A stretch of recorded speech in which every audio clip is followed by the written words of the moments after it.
Avant de commencer cette formation, je pense qu'il est important, pour vous et pour moi, de passer en revue les outils dont nous allons nous servir tout au long de cette formation. Ce n'est pas seulement pour savoir quel outil utiliser ou quelle fonction, mais tout simplement pour avoir les outils nécessaires avant de commencer à travailler. Bien entendu, le graphisme moderne se fait à l'aide de l'informatique, mais les anciennes méthodes ont toujours cours. C'est pourquoi nous allons commencer par le premier outil, c'est-à-dire le carnet de croquis. Qu'il soit professionnel, à spirale, design, en couleur, petit ou grand, peu importe. Ce sera le premier support pour placer des idées, comme ça en vrac, avant d'aller plus loin. Il existe des centaines de sortes de stylos, de crayons, et je ne vais pas vous dire d'acheter telle ou telle marque, mais d'avoir toujours sous la main un simple crayon de bois, et même plusieurs, car on les use, on les casse, on les perd, bref, on en a toujours besoin. Bien entendu, une simple règle en bois ou en plastique, petite ou grande, me paraît indispensable afin de mesurer et de tracer. Il est évident qu'il faut avoir un ordinateur. Je ne vais pas vous faire l'article sur un Mac ou un PC. Je ne crois pas que cela soit très différent. Peu importe le système, ce n'est qu'un outil. D'ailleurs, de nombreuses applications font leur apparition sur iPad ou tablette Android. Vous prendrez ce qui vous convient personnellement. Les outils de graphisme seront de toute façon valables sur l'une ou l'autre plateforme. Les logiciels, bien sûr, sont la clé de voûte et chacun a sa préférence, ses habitudes. En graphisme, on vous dira que le top, c'est Adobe. Dans ce cours, j'utilise Adobe Illustrator, Photoshop et InDesign afin d'illustrer mes propos. Il existe d'autres logiciels, je vous ferai un tour des outils du marché dans le dernier chapitre de cette formation. Illustrator est un logiciel de dessin vectoriel qui va nous permettre de créer des images indépendantes de la résolution, ce qui n'est pas possible avec des photos.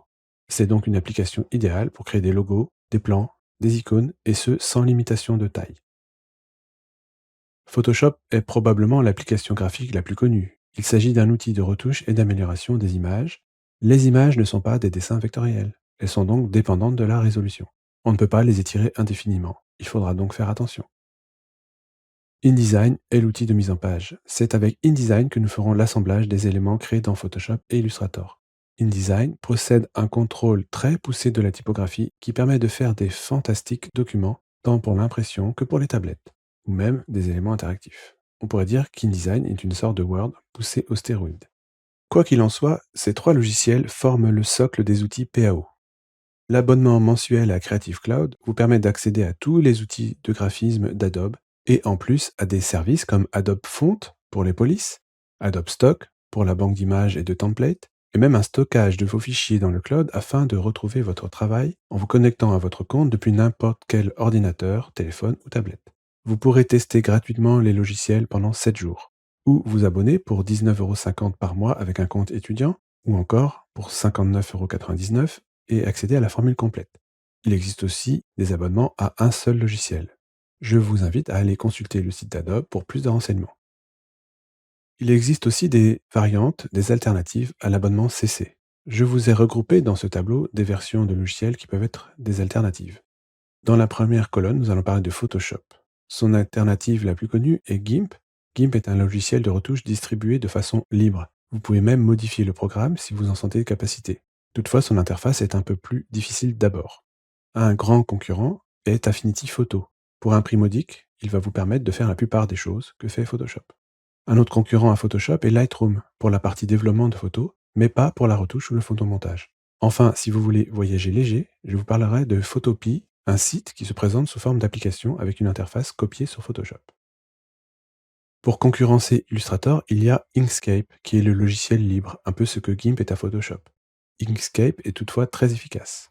Nous retrouvons Affinity Designer, qui est un concurrent de la même veine qu'Affinity Photo, c'est-à-dire un logiciel récent et moderne. CorelDRAW, que je n'ai jamais eu l'occasion d'utiliser, est un très ancien concurrent, avec des versions mises à jour, mais moins utilisées en France.